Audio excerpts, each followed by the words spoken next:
Good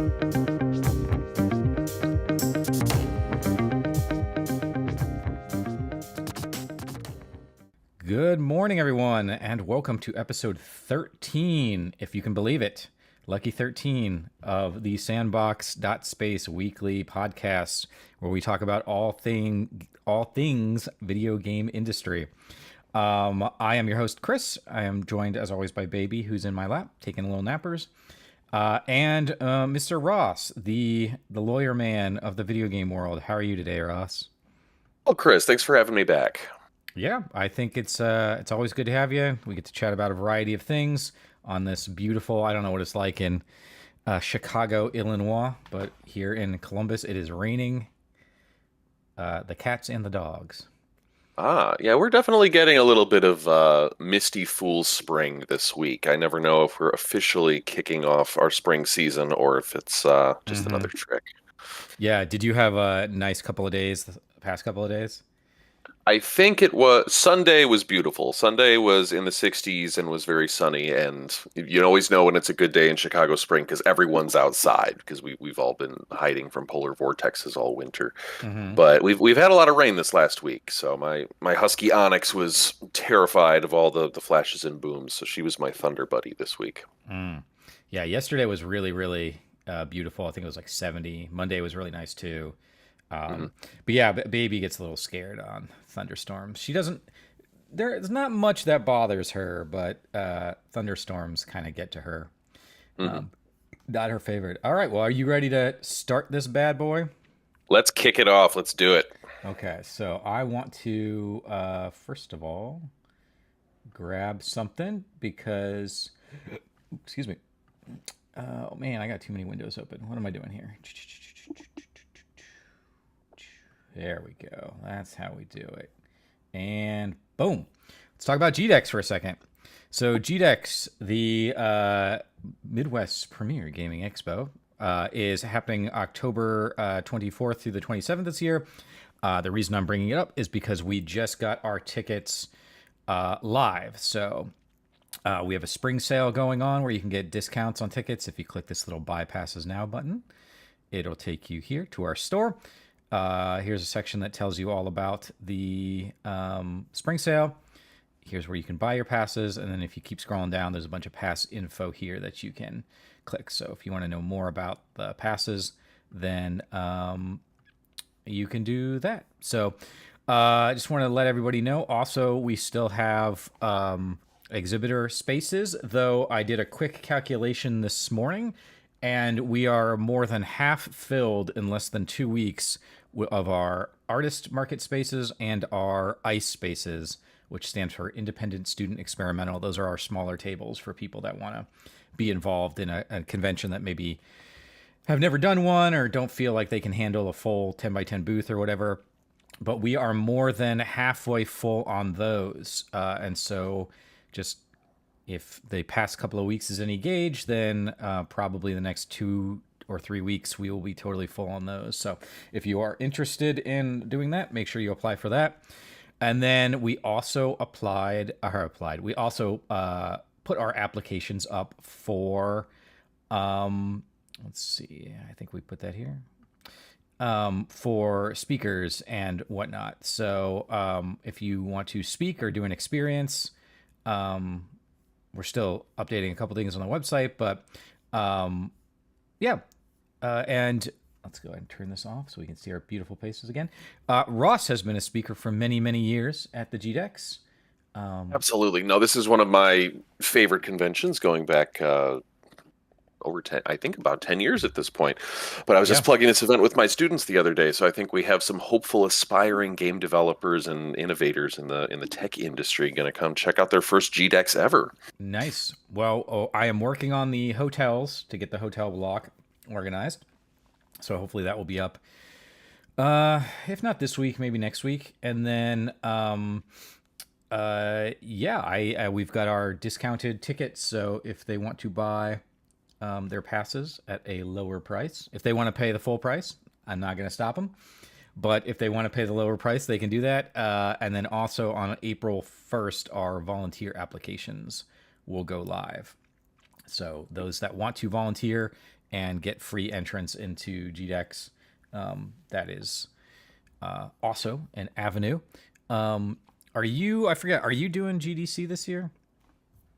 GDC, I'm taking a pass this time around, and it is with a heavy heart that I am doing so. But even without being there in person, it's kind of hard to escape the vacuum that is GDC. All of my feeds, all of my messages, and I think every conversation I'm having with industry folks is all revolving around what's happening at GDC and what talks are happening there and how we're going to fix things, improve things, or just, come to grips with a new normal of 2024 in games around GDC.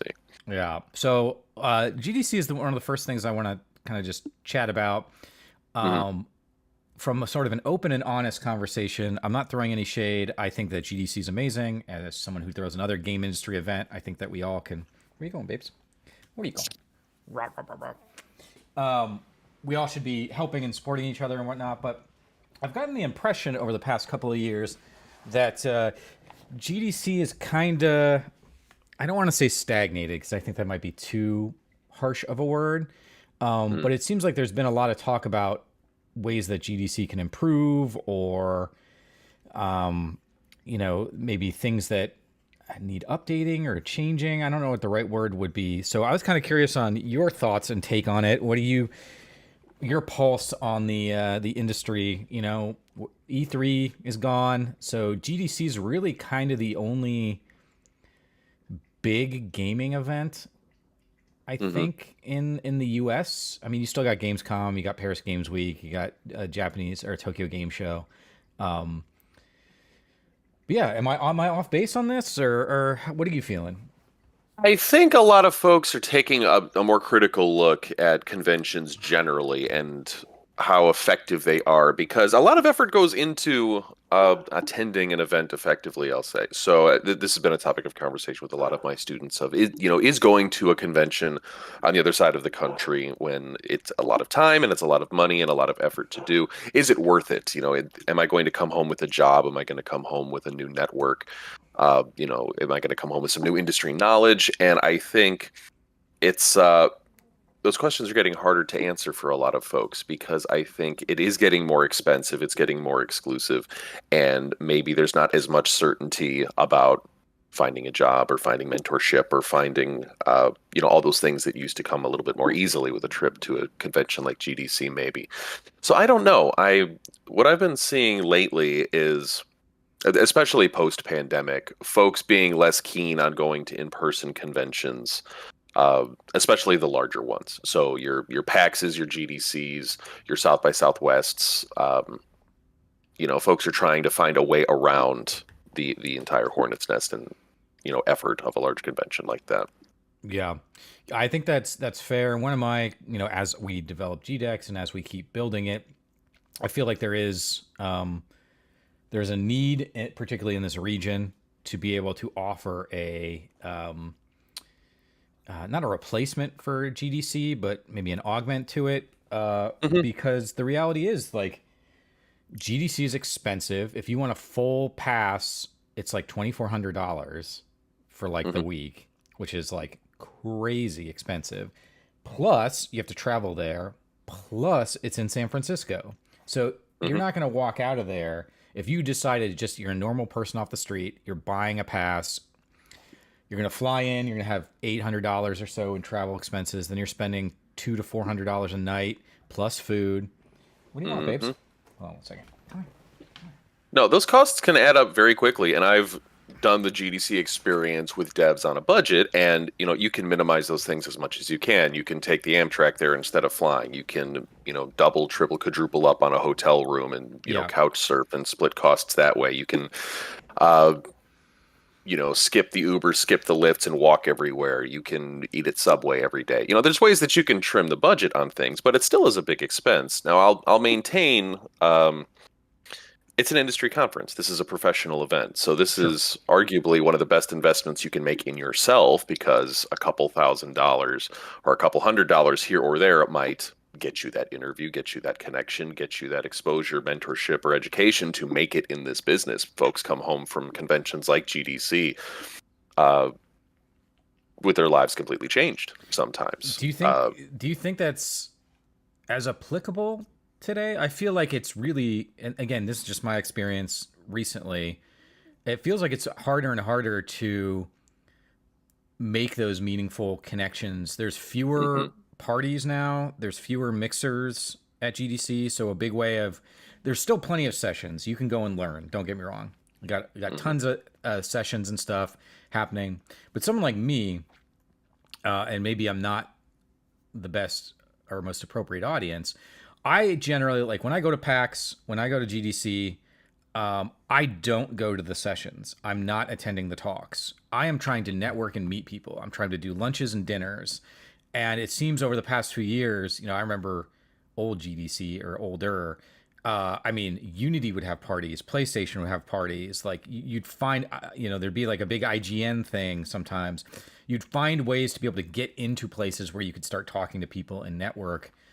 Those kind of extracurricular events are becoming fewer and farther between. So it's almost like if you don't have a network going into it, it becomes a lot more challenging to build that network out. And maybe there's some steps. There's definitely steps you can take before that, but that's just kind of the impression I've been getting. And the reason I sort of think about this is because I plan GDEX around these thoughts, these Hmm. crazy thoughts I have in my brain. And so one of the things is like, well, I think you can make the you can smooth out the path, we'll say a little bit by the fact that GDEX is just a much more affordable show. I'm not trying to sell GDEX here. I'm just a little behind the curtains conversation, right? So if you come to GDEX and you get our hotel block and you stay for the entire weekend, let's say you show up on Thursday and you stay through Sunday, hotels are going to cost you, let's say, $700 after taxes. There's plenty of food options right around the convention center that are very affordable. And the show itself, our most expensive badge is after tax, like $185 or something. Hmm. So that seems, I think that like allows people to kind of, you can buffer out your experience a little bit when you're paying, let's say, $1,000 as opposed to $8,000. And that's sort of all in. I'm saying like that, you can Airbnb stuff in Columbus. You can find places in Columbus that will be $50 a night or whatever if you want to. Hmm. So I It's guess, definitely a lower barrier for entry, and I think that that's encouraging for students and for the folks that are just breaking into the industry, because conventions and the whole convention circuit is a very big business expense, whatever level you're doing it at. And I remember, my first GDCs, I was doing them very much on a budget. I was always getting the most inexpensive badges and trying to get as many experiences as I could afford at the time. And the more years that I went to GDC, the more I kind of revised my strategy for figuring out what kind of interactions I had to have, or that I wanted to have. Because I remember there were years where I had friends, I had colleagues who, when they went to GDC, they were all about panels. They wanted to go to talks because they felt they were there to learn from industry professionals, and that was the greatest value of the convention for them, was always the panel talks. I totally. had other folks who really loved going on the show floor, interacting with other devs, seeing games, seeing products, seeing things for sale, and that was what they enjoyed the most. And then there was always a contingent of people who went to a major convention like GDC and didn't even get a badge. They were all about after parties and hanging out at the hotel bar and meeting people organically there, just being in the same city around all these things happening and getting a lot of interactions without ever having to step foot on the show floor. And the more that I would go to conventions like GDC or PAX or E3, that turned out to be just as valuable for me, because most of the conversations I had, if the show floor or a panel talk was the point of entry where I might make first connection with someone, the conversation always happened back at the hotel bar, back at the after party, somewhere Totally. else. Totally. So I would just start my conversation there. And the last time I did GDC, I think proportionally I spent the least time that I've ever spent on the show floor, and more of it exploring the city, going to Alcatraz, for example, or going to uh, different places around San Francisco to get away from the show floor. And that was what was valuable for me. But I think it's different for everybody. I mean, depending who you talk to this year about, what's the impact of GDC or other conventions. I can always, every year, I'll talk to one person who will be the prettiest girl at the dance, and they'll say to me, like, Ross, I had, 4 job offers yesterday. And I'm like, that's fantastic. I'm glad you're getting the most out of GDC. And then I'll talk to someone else who spent the entire week hustling and having coffee talk and say, I couldn't find one job here. This convention's a lie. And it just depends what your skill set is and how demand you are in. Well, that's and then this year especially, I think with we've been talking about industry layoffs for the last couple sessions here. I think this GDC is going to be even more aggressive. Maybe we've turned on the Final Fantasy difficulty mode here for networking and professional collaborations. That's what I'm wondering is like there just seems to be less job hunting kind of stuff at GDC, and I think a lot of the people that are doing hiring and stuff, they're not going to GDC to find employees.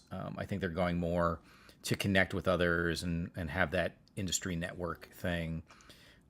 Could be wrong. That's just the impression that I get. I don't see a lot of speed dating job finding things anymore. I don't see a lot of connecting with publisher things anymore.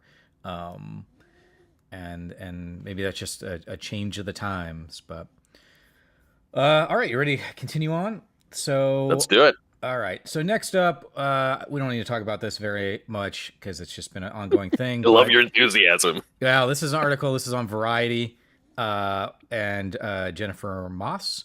EA to lay off more than 600 employees or 5% of its workforce and scrap Star Wars first-person shooter game. More layoffs. It keeps happening. 'Tis the season. I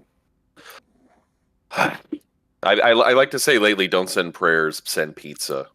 So send a pizza to your favorite dev right now. It's not a good time for this business. Yeah. I'm cautiously optimistic. Folks in this industry bounce and land on their feet. So that is not going to make anyone feel better that I say that, but I hope that it's true. And I hope that this is an opportunity for folks to find something that fits them a little better. I know I've had a lot of preliminary calls with new clients over the last couple of weeks of folks who have just left a major studio or left somewhere where they've been the last couple of years, and they're excited to start a new venture, excited to start something fresh. And sometimes that means calling a lawyer, an accountant, or another professional. So I'm hoping people are trying to make some lemonade out of this very lemony situation. Sure. Well, along those lines, I thought this is cool. We're not going to talk about it because it's a video, but people on our Sandbox Weekly email can check it out. But on CNN, there is Africa's billion-dollar gaming business. So there's a pretty cool video focusing, I think, on Kenyan, but looking at games development and gamers in the lovely continent of Africa, which is one we don't typically hear a lot about when we talk about games development. I think, obviously, the US, Europe, and Japan are the big ones, but you also hear a lot about Southeast Asia, India, and whatnot. But I thought this was pretty cool. So it's a video I'd recommend checking out.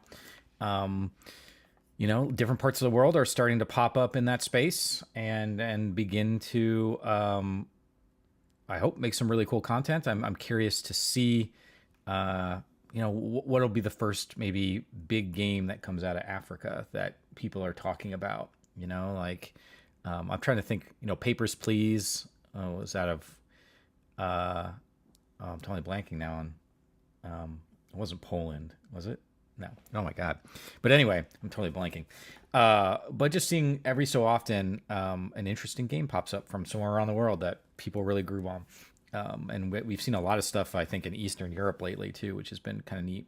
Sort of more Soviet bloc-ish, as relevant as that term may or may not be nowadays. But yeah, I thought that was cool. That's very cool. I'm always excited to see games being used for accessibility, and I love seeing games out of unexpected or unusual places, and that is a huge market where I hope to see some new diverse stories coming from. Okay. You want to get legal? Uh-oh. Let's do it. All right. So next article on our topic today. Class action lawsuit against unfair PlayStation Store prices is allowed to proceed. This is on Twisted Voxel, was it Muhammad Ali Bari? Okay, is the author of this. Class action lawsuit against unfair PlayStation Store prices has been granted in the court's legal order to proceed. The lawsuit in question was filed in the UK back in November of 23. As per the lawsuit, Sony Interactive abused its dominant position by requiring digital games and add-ons to be bought and sold only via PlayStation Store at unfair prices, which charges a 30% commission on developers and publishers. Since then, the lawsuit has received permission to proceed with the collective proceedings order, blah, blah, blah. Also of note, Apple got pinged. So it sounds like this is... I'm just going to throw this out there, and I could be totally wrong on this since I'm not... didn't dig into this as much as I should have before jumping on and spreading lies and propaganda. But it sounds like that this is because Apple got pinged with one too, that a bunch of lawyers got together and jumped on the new EU ruling regarding having to offer multiple stores in the platforms. So Apple, has to allow like Epic to have its own store. So these platforms cannot be the only store that is offering these contents. So it sounds like maybe the deadline passed on that, and PlayStation and Apple and a few others weren't as quick on the draw as they should have been, and now everybody's jumping in to sue them. So I'm curious your thoughts as the man who is the only one barred. I'm barred from a few things, but the only one barred. Why we got to pick on us poor lawyers? I don't think that I don't think there was a boardroom of lawyers out there twirling their mustaches, plotting an evil takeover. I don't think so, but lawsuits. But it sounds like this is a pretty large class action, which probably involves some contingent of firms and/or lawyers working. I think there's 90,000. Yeah, there's 90,000 people in it. Well, I mean, that's just a large consumer class. Yeah. I mean, class action lawsuits are about consumer protection. It's all about enough people out there all were similarly damaged, similarly hurt, somehow all encountered the same problem and are trying to combine all of their claims to find some solution that kind of fits everybody. And in this situation, you can agree or disagree, but I think the notion behind it is a free open marketplace is one with multiple storefronts, is one where people have the option to buy their content where they want it at a price that's competitive. And I think that's what's in the best interest for consumers and gamers broadly. That means they're going to get the best quality content at the most competitive price. So the more storefronts, the better for gamers. Not necessarily the best option for platforms who are looking for exclusivity or making the best buck they can off the same content, third party or otherwise. So I'm interested to see how this is going to trickle down into other marketplaces, because I know there's similar things out there kind of brewing against Valve, and then stateside as well. So I'm interested to see what's going to happen, but I hope it's going to work out in the favor of consumers. I want to see gamers getting the best access to good content at good prices. So hopefully that's something that this is aimed to accomplish. That sounds great. I do not think that's going to happen. Why not? Hot take. I will push back because I think there's this idea of competition, which is sort of the basis of a lot of stuff, which is great, which is if you have competition, then you have a bunch of people ideally fighting against each other to provide the best value for consumers, and then we all kind of benefit from that. And there are certain situations where that happens. So I think Games Pass, I'm one of those people that firmly believes Games Pass would not exist if we didn't have the competitive marketplace the way that we currently have it, and the fact that Xbox is quote unquote losing the console war, which I think is a little hyperbolic, but I think that's why Microsoft decided to create Games Pass to begin with, to become more competitive against Sony, which then forced Sony to create their PlayStation Plus and redo that, revamp that to make it better for consumers. So I think that's an example of where it works. However, I think time and time again, it has been shown that simply adding more options to a situation does not improve quality. And I think we see that, for example, in streaming services now. The streaming services world is a hot mess of bullshit, where now everything is hidden behind layers of obfuscated exclusivity.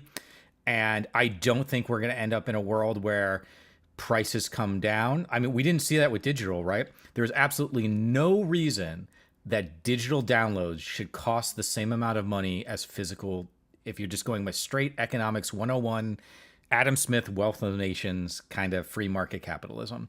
An efficiency was entered into the system with digital distribution that should have been reflected in pricing. It was not, because everybody in the industry realized, well, I can just keep charging you the same thing and you're going to pay it, so I can increase my profit margin without changing it. And they also didn't want to piss off big box retailers at the time, so I get that. However, where we are now is, so let me say, I'll say my piece here, and you can tell me if I'm wrong or not. I'm going to go back to a little known man by the name of Steve Jobs. And when he first released, if you remember, when they first released the iPhone in 2007, on my birthday, June 29th, 2007, there was an uproar because the iPhone couldn't play Flash. And that was like, Adobe Flash was all over the internet, and everybody was like losing their minds that, like, you know, how can you call this phone the real internet if it doesn't use Flash? And Steve Jobs' response was like, 95% of the stuff out there in Flash is just ads and nonsense stuff that slows down your browser. It interrupts your consumer experience. It doesn't add any value to you. And so, no, we are not going to include Adobe Flash. It had a memory leak that was pretty massive. It's an old technology. We're not going to do it. And I think that more or less Steve Jobs was right on that. Fast forward to now. Look at every website, including every website that I've picked up here. Let's just, for fun. Burp. This is the Twisted Voxel. We start here at the top. Add,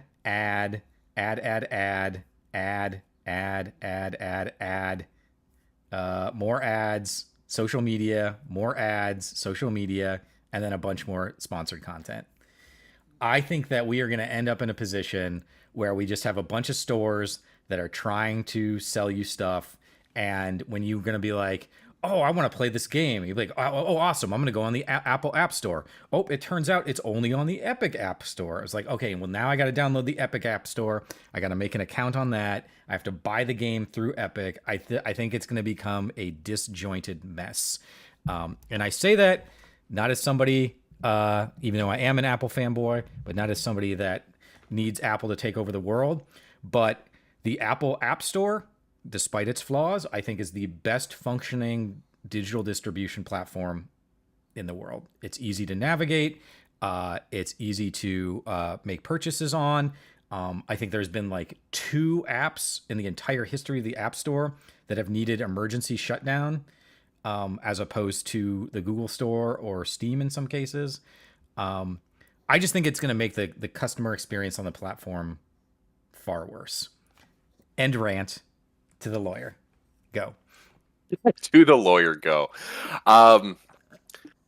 No, I loved your point about digital distribution. Of course, you know, the folks behind digital distribution would say that has its own costs. I mean, we might be saving money on packaging, manufacturing, and shipping, but it ain't the same as it is going to it's going to come with its own costs. We have to host more servers. We have to handle more updates. Show me a fucking server in this world that costs as much as printing a disc, printing a manual, making a box, packing the box, shipping the box, sending the box through customs, shipping the box again overseas, sending it to a warehouse, and then sending it to a store. There is no server in the world, unless you're running on, like, I don't know, Ouya servers or something. We're Stadia at these days, I guess. Oh, that was a reference for the kids out there. Yeah. Ouya. We'll see. We'll see. We'll see. I don't know. Well, it could happen. See, you're just daring I'm also the internet to becoming create a old supply and chain for you. curmudgeonly. Oh, sir. We'll see. I am more optimistic about this than you might be. My hope with a class action lawsuit like this, I think practically what's going to happen. I don't think it's going to result in a sweeping change that's going to completely innovate, reset, reboot the way that our interfaces work and the way that we have set up our business models. But probably what it's going to mean is that PlayStation Plus subscribers are going to get a $5 or $10 payout from the class action, and it might dial back or slow some policy implementations. We might get to see some discounts on some games for a while. We might get to see some things stay in the store longer at a certain price. I don't know how long it's going to be that way, but could it hurt? Is it going to hurt, Chris? It might. It might. One of my favorite sentences ever is, and I think it was from there's a book called where is it? Where's it got? I think I've got it over there. It's called The Paradox of Choice. It's a really interesting. The ethos of the book is that competition is good, but there is a point where having excess competition is actually a hindrance to you, and having excess choice is a hindrance to the consumer. So one of the examples he uses, where do you want to go, babe? Is Baby Girl. She's awesome, and there should be a billion of her. But he uses jeans, and he talks about like just blue jeans in the 70s, where you had very little options. You would go in, there might be 2 or 3 different styles, and then of that you had your sizes, right? And that was about it. And you went and you bought your jeans and you took them home, and you generally felt, if they fit, you felt all right about them. Now there's a bazillion different types of styles and cuts and colors and brands. And when you're in the store, you're just constantly trying to like navigate which one you want. And then ultimately you end up making a decision, you get it home, and you're never satisfied. And he backs this all up with research. This just isn't him talking. And his hypothesis is that because we have so many choices, we get into this mindset that what we purchase should be perfect for us. And there is no product that is perfect for us. And we end up in this sort of mental hellscape where we're just never able to kind of buy the thing in a way that makes us feel satisfied. Now that's slightly different than what we're talking about here with the stores. My thing is, you don't see this as much, but like, you remember like 10 years ago when it's like every time a game came out, there was like the Target version and the Best Buy version and the Amazon exclusive version. And it's like you literally couldn't get the full game depending on what store you bought it from. Mm-hmm. And I was like, what is this bullshit? Like, I'm even like, even when I bought Final Fantasy VII, which I was talking about, I bought Final Fantasy VII Rebirth when I came home drunk the other night. And the first thing it's showing me is like, there's like 4 different, versions, the exclusive version and the deluxe version. And there's like an Amazon version that sends you a skin for your PS5 controller. And I'm just like, what is this? So I bought the cheapest version because I pretty much, again, I was a little drunk, so maybe I was a little ornery. And I was just like, fuck you. Like, just give me the game. Like, why do I have to buy all this extra stuff? You don't have to buy anything. They gave you the game 6 different ways, Chris. That's and the you're point. Still mad. You don't have to, but there is content. I mean, we can talk about this. One of the other issues I have too is like when you buy things that are like, you get the experience charm, which doubles your experience or whatever. And I was like, didn't you balance the game around a certain experience per enemy? So now you get this add-on that you paid extra for that breaks the balance of the game. But that's a whole other thing. I could rant about that. I just don't see... I don't think cable and streaming has shown us that more choices is better. I don't think a lot of these online stores have shown us that more choices is better. I don't think the internet in general has shown us that more choices is better. So we'll see. Maybe you're right, and we're gonna jump into a world where prices start to come down, and like, fuck that. No, I was gonna give you a little credit and say maybe you're right. No, there's no fucking way adding extra stores to these mobile devices or to the PlayStation is gonna lower the prices one bit. Well, it's gonna be $70, and you're gonna like it. Oh, really? Oh no, so cynical on this rainy morning, sir. Things might work out. Who knows? They might. Mm-hmm. Let's just have one console to rule them all, and we'll subsidize it by the government, so everything's cheap. Yeah, because that's how that works. All right. Well, let's move on. I would like to believe. It's just I haven't seen it, but here we go. Speaking of cynical, boom. Nintendo Switch emulator Yuzu will utterly fold and have to pay Nintendo $2.4 million to settle this Womp womp. lawsuit. So this is on The Verge Womp womp. by Sean Hollister. So I don't know. Do you know what the Yuzu emulator is? Have you heard of that? What happened here? I have heard of Yuzu. So this was largely about Zelda. It always comes back to Zelda. So emulators are hard.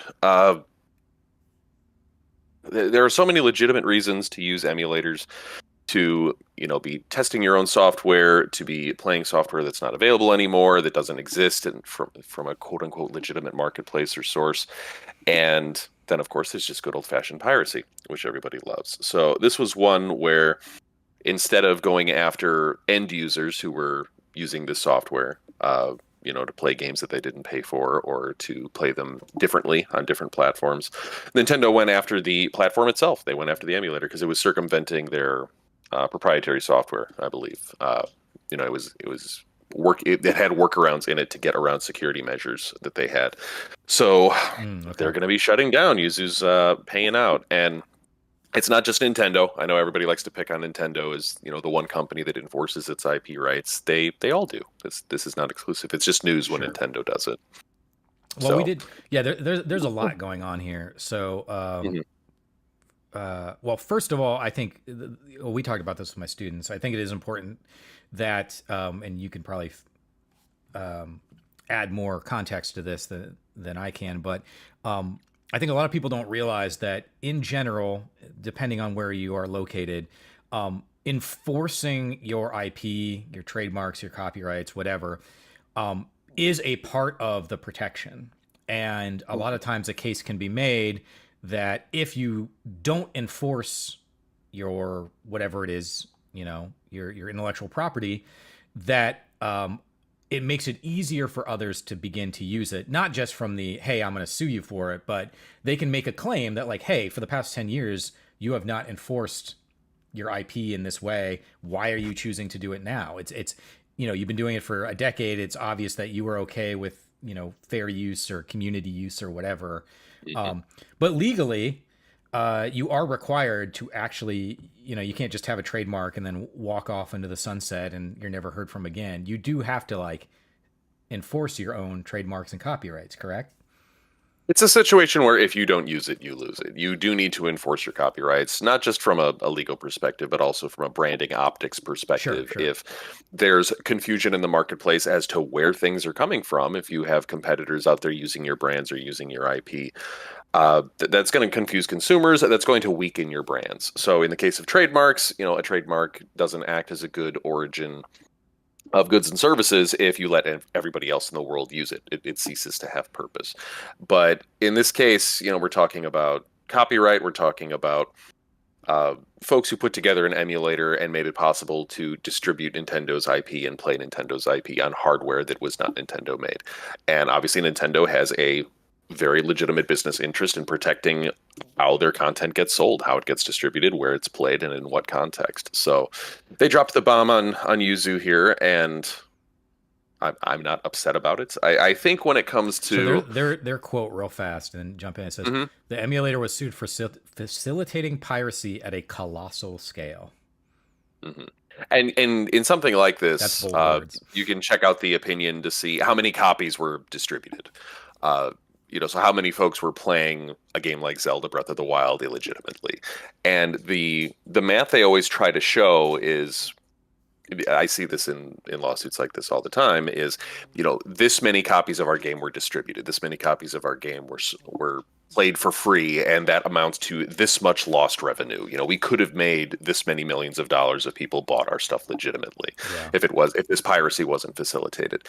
And I've always found those arguments a little bit unpersuasive I because was when it actually going comes to to ask you that. piracy, I don't think those are true lost sales. I think the folks who are pirating things were probably never going to buy that content. It's not that Yuzu was so popular and so easy to use and so ubiquitous that people were like, well, I could walk into my local GameStop and get a copy of Breath of the Wild or download it on the Switch that I already own. But I'm going to get it for free because it's so easy, right over here on Yuzu. I think that was folks like specifically targeting a way to get something for free that they weren't going to buy anyway, that they weren't going to get through legitimate channels. So I don't think it's a true indicator of lost sales. I think those were sales you were never going to have that just happened to take advantage of piracy. And I think that's the same whether it's music on Napster, from 25 years ago, or whether that's pirating movies via torrent sites. I Sure. think you're not losing actual sales. I think you're losing sales. You just now know how many sales out there you were never going to get. And I think, you mentioned Wealth of Nations. I think that piracy is a part of the invisible hand. I think that that's the market pushing back against distribution models or costs and trying to level a field of competition. If there are people out there who are never going to buy a Switch and were never going to buy Breath of the Wild at a certain price point, we know how many of them there are by how many people were playing it for free on this emulator site. So that's marketable information that Nintendo can use and say, oh, if this many people aren't going to play it at this price point, maybe they would pay it at a different price point or at a different model or somewhere else. So it's interesting information, but I don't think it's a 1-to-1 ratio of lost sales. Sure. Yeah, and Tom mentions that it's also piracy can also be seen in some instances as like a marketing thing where it's getting out there, more people are talking about it, which theoretically might spur sales or something. Yeah, you mentioned music. I think music's really interesting because they were sort of the first into the breach when this digital distribution and piracy. You mentioned Napster, which I don't even know if most kids even know what a Napster is. That was just for you, Chris. That was just for you. Napster and LimeWire. Oh, I remember those days in my dorm room, grabbing everything you could. Don't forget Kazaa Lite. But yeah, I agree, and that was one of the things that was pushed back. Napster pushed that heavily because the music industry came in and you're like, here's the download numbers and here's the amount of money we lost, and it was just like a 1-to-1 conversion. And Napster was like, you got to be kidding us! Like, these people aren't going to buy just because they're downloading it does not mean they're going to buy it. Like, you are heavily inflating the amount of money that you've lost on this. And I think the courts sort of sided with Napster in that case, where Napster still lost, don't get me wrong, but the courts did agree that it was not a 1-to-1 conversion for and I think what it was largely about, obviously people wanted free music, but I think people wanted singles. I think people didn't want to have to buy a whole album, and there was not a model in the 90s for people to buy singles often. It was an album on a CD or a cassette. Vinyl kind of disappeared for a little while before it came back, and that was the thing. So then with iTunes, we got the model back of getting 99-cent songs. So that just was good information that, like, oh, there's a market of people who only want singles. They don't want full albums. If you don't make it available to them, they're going to find a way to get it somewhere else. Sure. Yeah, the art of the album is definitely a thing of the past. But that's why on my music club, where I post a new album every week, I have not posted one this week. I need to get on that. But I choose an entire album instead of just a couple songs. I'm like, let's listen to this album. I might get to that album because of a song, but I'm trying to find those like little gems you don't hear about because they're not the viral single or whatever. It's all about those B-sides. Yeah, I do find this. I find this interesting because you hit on this at the very beginning of our talk here, but we didn't go into it. But game preservation is a big thing, and it's almost an impossible feat, I think, because we're so interconnected to technology that the ability to preserve games, maintain them, keep them playable, it's really impossible. You're just going to have technologies that fade in and out that you'll never have again. We're starting to see a lot of remakes and stuff, which is great. That allows people to come back and play Resident Evil 4, right? But like, Resident Evil 4 remake is not Resident Evil 4. As much as it grabs the skeleton and the soul of Resident Evil 4, those games are gone. Maybe Resident Evil 4 might not be the best example because that's still kind of alive and kicking. But there's a lot of games from the 80s and 90s where no one's got the source code anymore. Nobody even knows who owns the game. Like, there's been mergers and sell-offs and acquisitions, and somewhere along the line they're just like, I don't even know who owns this property. We had this one. Well, and it's only going to get exacerbated as we keep going down this path of digital distribution, because at the very least, from the 80s and 90s, we had games on some physical medium for the most part. We had it on a cassette, we had it on a cartridge, we had it Yeah. on a CD-ROM. So those games exist and can be preserved. But for things that were distributed entirely digitally, uh, they're going to disappear and we might lose them. So that's one of the biggest. And what even is like what even is the game? A game that's Mhm, distributed digitally. Like look at No Man's Sky, right? As an example. There is no version of No Man's Sky that was released. The release mhm. version. I'm sure they have the source code for it and they could jump back if they wanted to. But everybody that's playing No Man's Sky, everybody hyperbolically, is playing at least some variant of the update of it, you know? Mhm. Because it's just digital distribution, it's been patched, it's been, software as a service over the years. Um, Mhm. but yeah, I think you can ask yourself like, what is the true version of Cyberpunk? What is the true version of whatever? Yeah. Uh, and that's not even counting like smaller indie games. It's really strange what I think you can more easily create a definitive album or a definitive movie. Here's the director's cut of the movie, and this is the movie. Changes. I saw this morning where we're talking about streaming services. Someone had posed the question, what movie has the best soundtrack?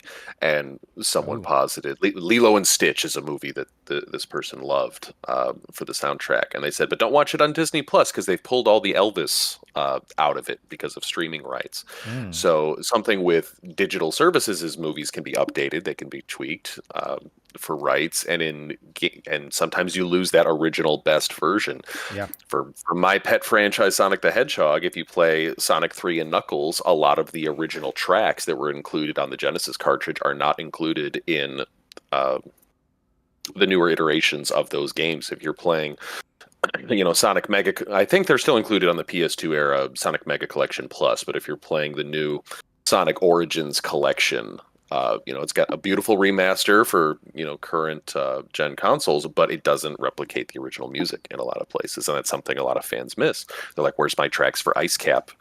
And those things are lost totally. unless they're renegotiated or put back in. It's kind of sad. Yeah.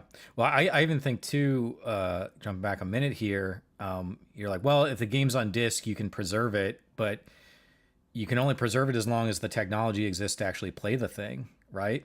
And they're not making new Atari 2600s. They're not making new ColecoVisions. Yeah, I've got the Coleco Master thing here that has everything in there. But at some point, like you have to keep maintaining these computers, like PCs, for example. You remember the old days, like a lot of the PC games, they would run at the clock speed of the computer, and Hmm. then you'd put them on like a new computer and they'd run like so fast they were unplayable because they didn't work on any kind of internal cycle or governor. It just, as fast as the computer works is how fast the game would play.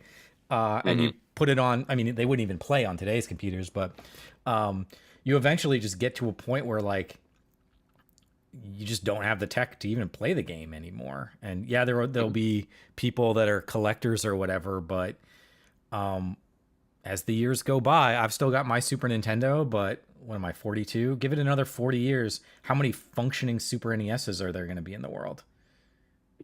And we're getting to that point. I know I've had to service a lot of my collection because things are getting a little bit older. They don't run quite as well. I lost my Game Gear died on me a couple months ago, and I had to recap Oh, the motherboard on it. I had to pull the thing apart and put new capacitors in it. So I brought it back to life, but not all consoles live that way. They're not engineered to live forever. So yeah. we might get to a point where we start losing a lot of these things. And if they don't get re-releases, those games are lost to time. A game franchise that I really loved, I'm a big Lord of the Rings fan. So I was playing the New Line Cinema adaptations, the EA adaptations of the Lord of the Rings games, Return of the King and Two Towers. And I don't think those are ever going to see a re-release, post Xbox era because of just wrangling over the rights for the films, the books, the latest iterations of things. So if my 360s break, I won't be able to play those anymore. Mm-hmm. Yeah, it's a wild, video games are just, they're a wild world, man. Like the things that make them super exciting and cutting edge are also the things that make it uh hurt it and keep it from what's our Pac-Man maybe is our Citizen Kane. I don't know what our Citizen Kane of gaming is. Um, but Oh, probably yeah, Pong, maybe.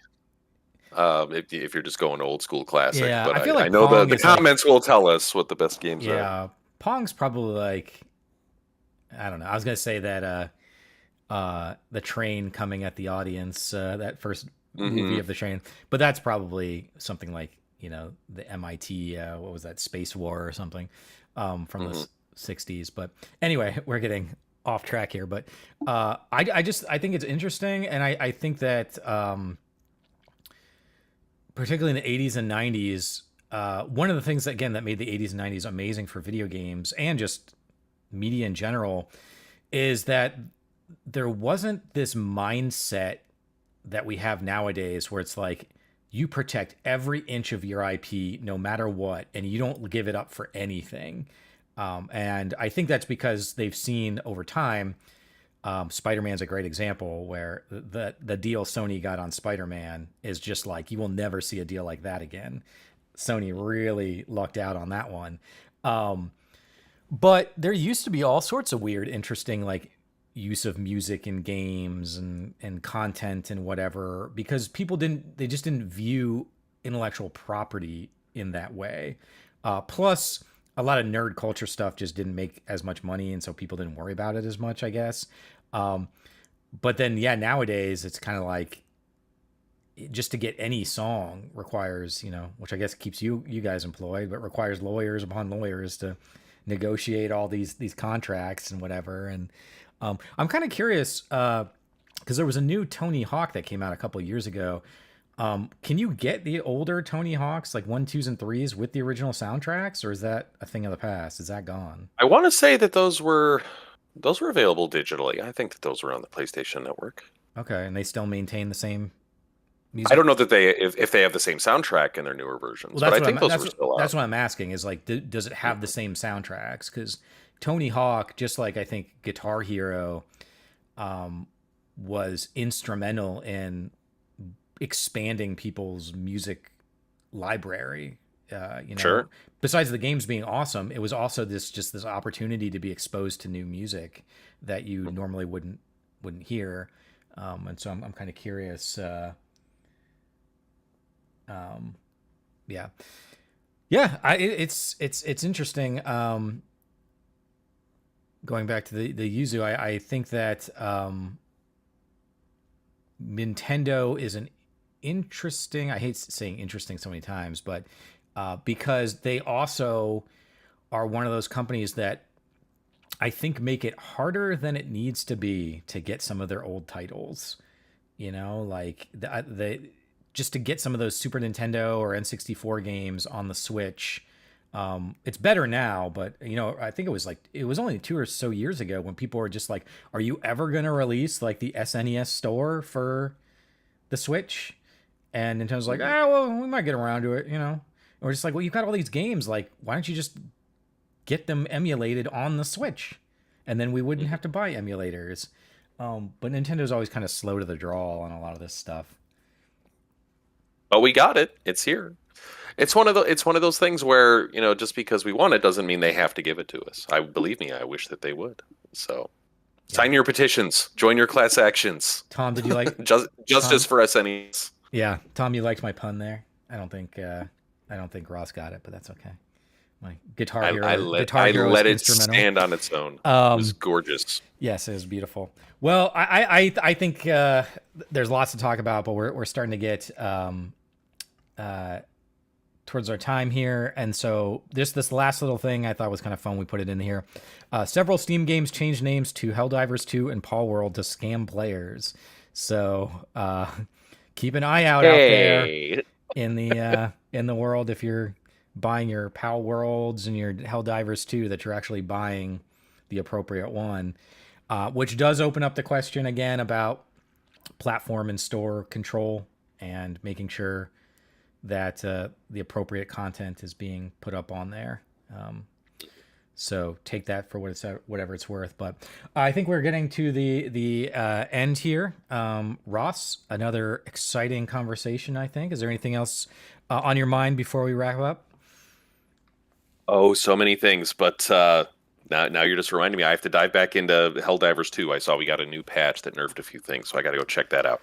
Yeah, I haven't jumped on that train, but everybody is speaking very highly of it.